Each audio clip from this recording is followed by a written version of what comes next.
müşterilerimizin isteğine göre bunu detaylandırabiliyoruz.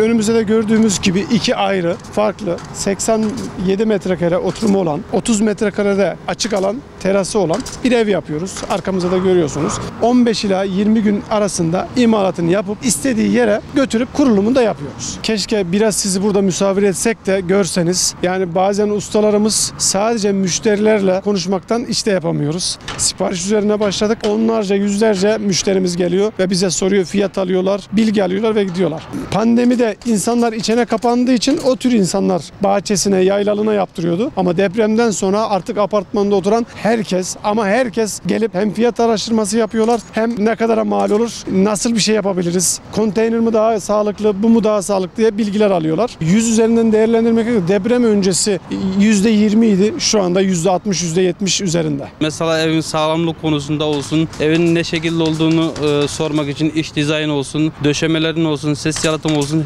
Bütün her şeyi ayrıntılı bir şekilde elimizden geldiğince anlatıyoruz. Bizim evimizin en güzel yönü de taşınabilir olması. Bugün burada olabilir, buradan kaldırıp farklı bir yere taşıyabilirsiniz. Sadece içerisinde kırılıp dökülecek eşyalarını toparlayıp onun dışında haricinde bütün her şeyini içerisinden aktarmadan kaldırıp herhangi bir yere götürebiliyoruz. Şu anda insanlar büyük binalardan kaçıyorlar ve arabasında yatanlar var. Evim bu tarz. Ahşap ve depremden sonra gittiğimde ben eşyaların sadece yana devrildiğini gördüm. Kırılan mı, dökülen görmedim.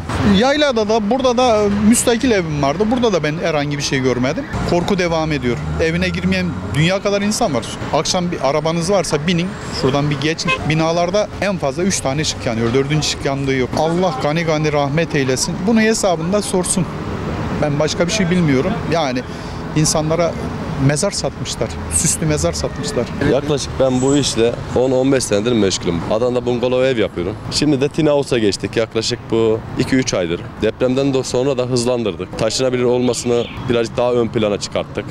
Depremden önce de vardı. Yaylalık evlere vardı taleplerimiz. Tek tük vardı ama şu an depremden sonra herkes bu evlere kaçmaya başladı. Herkesin talebi bu evler oldu. Keşke böyle deprem olmasaydı da hiç bu kadar talebimiz olmasaydı. Ama deprem olduktan sonra çok aşırı derecede yani talep olmaya başladı. 4 mevsim evlerimiz, yani 4-30 dereceye kadar yani yaşayabileceğimiz bir evler. Dış cephesine lambiri kullanıyoruz. Katran ağacından kullanıyoruz. İç cephesine izolasyon kısmımız çok iyi. Nem bariyerini atıyoruz. Ondan sonra da isteğe göre iç cephesinde lambiri veya bordeks, alçıpan müşterinin istediğine göre değiştirebiliyoruz. Betonarme gibi şeyle karşılaştıramayız ama şu an deprem olsun 10 şiddetindeki depreme dayanıklı bir şey. Yani yataklarından kalkmasına bile gerek yok. Yeri yarılır ona içine düşer bir şey diyemem ama daha farklı hiçbir şey olmaz. Çok takla atar yani ezilme, bükülme, yapışma gibi yani beton evleri gibi yıkıldığında üst üste binme gibi bir olayı yok yani. Ortalama bir 45-50 metrekareye kadar da çıkabiliyoruz tek katında. Çift katında 70-80 metrekare kadar çıkabiliyoruz. Kullandığımız malzemeye göre fiyatlarımız artıyor. Her şeye zam geldiği için biz de belli bir fiyat veremiyoruz yani. Bugün gidip aldığımız bir profili yarın gidip aldığımızda 3-5 lira, 10 lira, 20 lira oynuyor. Sadece bir profilde değil, bütün her şeyde oynaması var. Yani fiyatların artışı olduğu için bizim de ürünlerimizde artış oluyor yani. Ölenlere Allah'tan rahmet, kalanlara da sabır diliyorum.